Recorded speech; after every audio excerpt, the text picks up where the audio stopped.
Hello friends. आज Nifty का update देना चाहता हूँ।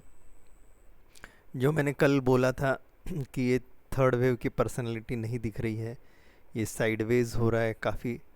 तो हो सकता है ये रिवर्स हो जाए यहाँ से।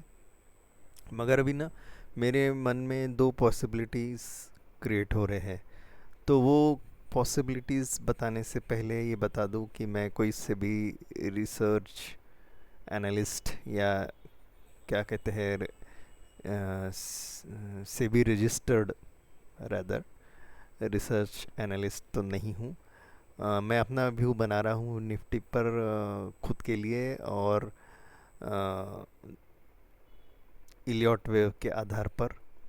तो इसको देख के कोई अपनी मार्केट में पोजीशन ना बनाए। तो ये लॉन्गर टाइम फ्रेम का एनालिसिस चल रहा था मेरा कि ये ए वेव है, फिर बी वेव चल रहा है इस तरीके से। और ये बी वेव में ये ए बी सी ऐसा इस तरीके से चल रहा है, और आखिरी सी वेव का इम्पल्स चल रहा है जो अभी तक ख़त्म होने का नाम ही नहीं ले रहा है।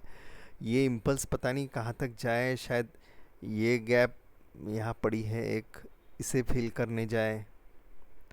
ये यहाँ एक गैप पड़ी है, इसे फिल करने जाए, या हो सकता है ये इस टॉप तक के जाए, या उसे भी थोड़ा सा ब्रेक करके फिर नीचे आए। मार्केट की वॉलेटिलिटी देखते हुए तो कुछ कहना मुश्किल ही है। तो यहाँ इस इम्पल्स को देखने की कोशिश कर रहा हूँ मैं पहले। तो सबसे पहले इसको हम बाद में देखते हैं। मगर ये आज जो भी मूवमेंट हुई ना, उसे शॉर्टर टाइम फ्रेम पे एक बार बताने की कोशिश करता हूँ मैं। तो इसमें ये ऐसा मानना था कि हो सकता है ये फोर्थ वेव यहाँ कंप्लीट हुई हो इस पॉइंट पे, और ये शायद फिफ्थ वेव चलना शुरू हो गया है। मगर ये समहाउ ऐसे नहीं लग रहा है। हो सकता है ये अभी भी यहाँ तक डिक्लाइन हो। इसका रीज़न मुझे ये है मेरे मेरे मन में कि ये जो इम्पल्स चल रहा है, इस इम्पल्स में हम देखें तो ये वेव वन है, ये टू है, ये थ्री है यहाँ तक के, और ये फोर्थ वेव का करेक्शन चालू है। और इस थर्ड वेव में देखें तो ये first wave, second wave, third, fourth, fifth, यहाँ तक। तो जो हम देखते हैं कि भाई थर्ड वेव के बाद में फोर्थ वेव जो होती है, वो एटलीस्ट ये जो रिट्रेसमेंट लेवल्स है एटलीस्ट उसको एक बार तो भी टच करने आए। अगर हम देखें, यहाँ से भी देख सकते हैं। अब एग्जैक्ट ही देखने की कोशिश करते हैं क्योंकि इतना कन्फ्यूजन चल रहा है। तो पहले तो यहाँ से देखता हूँ मैं, ये जो लो बना है यहाँ से। तो इसका कलर मैंने अलग रख दिया, रेड कलर, ताकि किसी से पुराने जो रिट्रेसमेंट मैंने डाल रखे हैं उसमें कन्फ्यूजन ना हो। तो कभी भी ये देखिए कि ये यहाँ पर अगर हम माने कि ये थर्ड वेव यहाँ कंप्लीट हुई है और ये फोर्थ वेव, तो अब यहाँ देखिए ये आया ही नहीं है रिट्रेसमेंट ए बी सी, ये इसको टच ही नहीं किया है। फिर एक नेक्स्ट हाई बनता है, उस हाई से देख लेते हैं, ये बना है। अब ये देखिए ये अभी भी टच नहीं किया है इसको। अगर मैं नीचे नीचे के पॉइंट से लूँ तो ये तो और नीचे खसक जाएगा। ये देखिए, ये नीचे से पॉइंट से लूँ तो ये और नीचे खसक जाएगा। अभी भी ने,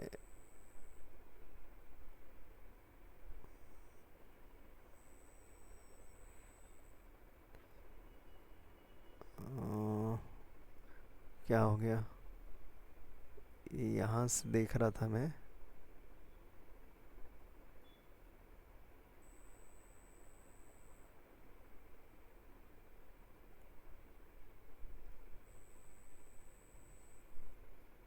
कुछ गड़बड़ हो गई क्या? हाँ, ओ सॉरी, यहाँ जाके टकरा गया।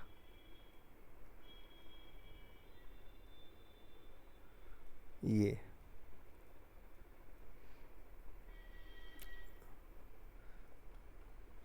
मैग्नेट जानबूझ के ऑन रखा है ताकि एग्जैक्ट लेवल मिले।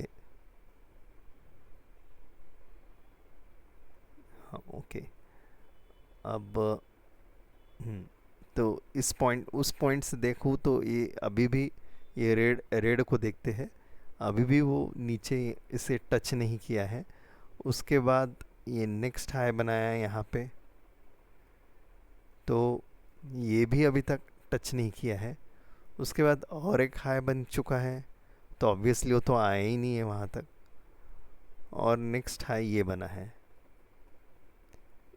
ये वाला, ये आखिरी वाला हाई है जिसका रिट्रेसमेंट ने ऑलरेडी डाल रखा है। क्या कर रहा हूँ, बार बार एक ही रिट्रेसमेंट कर रहा हूँ। ये ऑलरेडी डाल रखा है, ये 23%, ये ब्लैक वाला, और यहाँ टच ही नहीं किया है। तो मेरा ये मानना था कि एक बार इसे टच करे फिर जाए फिफ्थ वेव के लिए, तो मान ले कि भाई फिफ्थ वेव चालू हो गई है। टच ही नहीं हो रहा है इसे। तो अभी अब मैं ज़बरदस्ती तो नहीं कर रहा हूँ कि नीचे ही खींचने की कोशिश कर रहा हूँ निफ्टी को, मगर मार्केट है वो तो अपना रूप रंग तो दिखाएगी। हमें दोनों पॉसिबिलिटीज़ अभी लेके चलना पड़ेगा कि भाई एक बार इस यहाँ पे टच करे फिर ऊपर जाए, या फिर ये और नया हाई बनाए, यहाँ और कोई नया हाई बनाए और फिर नीचे आए टच करने के लिए, तो मान ले। तो ये लास्ट वेव को हम देख रहे थे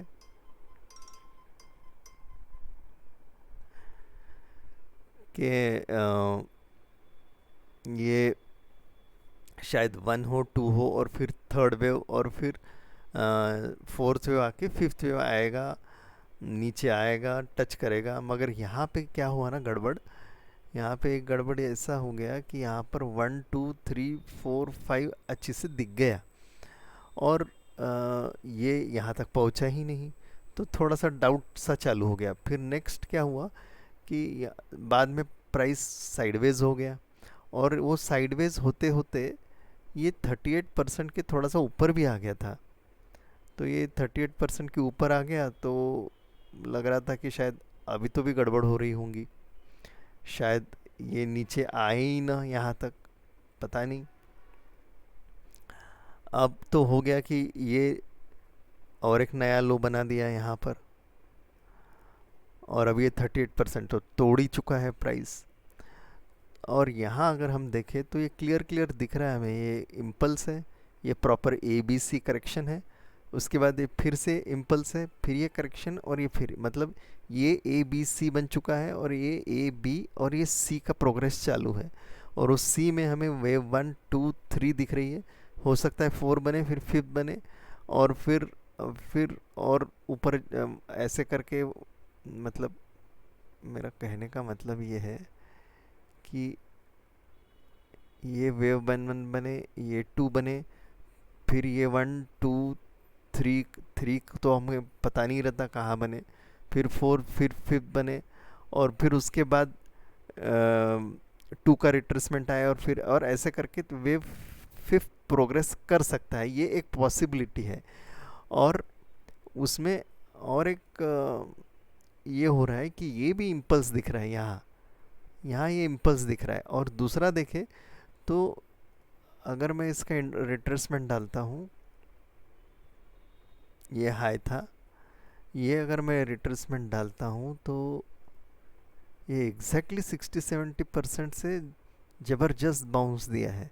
तो कहीं ऐसा तो नहीं कि ये फोर्थ वेव यही ख़त्म हो चुका हो, जो WXY जो हम मान रहे थे, ये W, फिर ये X, और फिर ये A, फिर ये कुछ इरेगुलर सा B, और फिर ये C, और ये WX, और ये Y हम बोल रहे थे कि ये नीचे आएगा, हम इसको इंतज़ार कर रहे हैं, नीचे आएगा नीचे आएगा। और ये हो सकता है यही ख़त्म हो चुका हो फोर्थ वेव, और ये फिफ्थ वेव चालू हो गया होगा। क्यों? क्योंकि ये इम्पल्स दिख रहा है यहाँ से, और ये इम्पल्स 60-70% को टच किया, तो ये वेव 1 बन गई, ये 2 बन गई, और ये हो सकता है अभी 3 चालू हो गई होगी। तो अब ये कैसे मान ले? क्यों? क्योंकि ये 23% को तो टच ही नहीं हुआ है, जो हमने नीचे से रिट्रेसमेंट डाल रखा था, इसको तो टच कर किए बगैर ही भाग रहा है ये। तो ऐसा नहीं कि ऐसा हो नहीं सकता है, हो भी सकता है, मगर टच करे तो थोड़ा सा तसल्ली मिल जाए दिल को। नहीं तो फिर मान के चलना ही पड़ेगा, मुंह मिस करा देना पड़ेगा, क्या कर सकते हैं। अब इसको देख लेते हैं कि यहाँ क्या बन सकता है। तो अभी तो मैंने एक्सप्लेन कर दिया कि ये वेव वन होगी, ये टू होगी, ये फिफ्थ की, और ये थर्ड वेव चालू हो गई होगी, और ये बढ़ती चली जाएंगी, बढ़ती चली जाएंगी। तो थर्ड वेव बनेगी, फिर फोर्थ बनेगी, फिर फिफ्थ बनेगी, हाई लग जाएगा और फिर शायद नीचे आ जाए।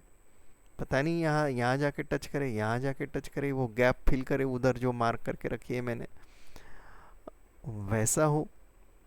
या फिर ऐसा भी हो सकता है, एक और जो मेरे दिमाग में चल रहा है, जो कि इसको हमने मार्क किया है कि ये तो इम्पल्स है, क्लियर क्लियर दिख रहा है, और ये भी इम्पल्स है, क्लियर क्लियर दिख रहा है। तो हो सकता है ये ए बी सी हो, और फिर ये ए बी सी करे, और फिर सी वेव आए नीचे की तरफ। तो अब हमको ये सतर्क रह के चलना पड़ेगा यहाँ पे, यहाँ से लेके यहाँ तक का जो रिट्रेसमेंट ऑलरेडी डाल के रखा है, ये जो 38 राइट साइड में ले लेता हूँ उसे, हाँ ये वाला, ये 38 टू 23% जो टूट चुका है। तो हो सकता है प्राइस इसके 60-70% तक चले जाए। जो मैं एक और लेवल मार्क करके रखता हूँ, ये 707 फिबोनाची रेशियो जो होता है, इसमें नहीं है, मार्क कर लेते हैं मैन्युअली। 0.7 सॉरी 707, ये फिबोनाची रेशियो लेके ऐसे मार्क किया। हाँ, तो हो सकता है ये जो यहाँ से जो बाउंस चालू हुआ है, हो सकता है यहाँ तक ही जाए 60-70% तक, और यहाँ से फिर मुड़ जाए, और यहाँ से फिर 1 2 3 4 5 बनाता हुआ धड़ाधड़ नीचे आए, कुछ इस तरीके से।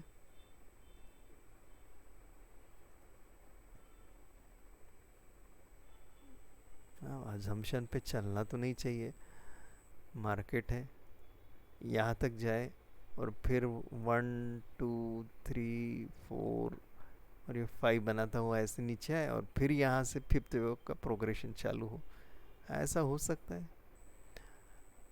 तो अब हमें करना क्या है, हमें करना ये है कि यहाँ तक के जब प्राइस जाती है तो इसको हमें ऑब्जर्व करते जाना पड़ेगा।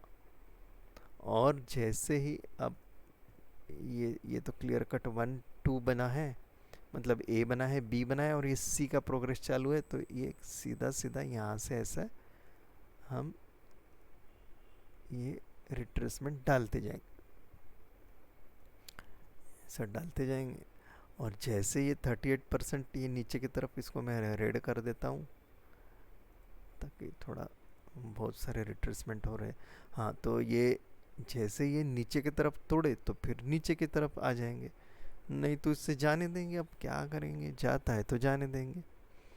तो ये है, और क्या, या तो फिर ये इसको तोड़ के फिर ये सपोर्ट बना लेगा, ये इस तरीके से ये इसके ऊपर चले जाए, फिर इसको सपोर्ट बनाए और फिर ऊपर चले जाए, ऐसे भी हो सकता है। तो ये यही है मेरा निफ्टी का एनालिसिस। अब देखते हैं, मैं तो इंतज़ार कर रहा था कि यहाँ तक आए फिर बनाए ऊपर, तो बन जाएगा कुछ, मगर मार्केट है ये हमारे अजम्पशन पे नहीं चलता है। जिस तरीके से मुंह आते हैं उसे देखना पड़ता है, आइडेंटिफाई करना पड़ता है और चलना पड़ता है। तो ये फिर से आखिरी में कह देता हूँ, सेबी रिसर्च एनालिस्ट नहीं हूँ, तो सेबी रजिस्टर्ड रिसर्च एनालिस्ट नहीं हूँ। तो अपना अपना खुद का एनालिसिस करे और खुद के ट्रेड प्लान करे। Thank you for watching.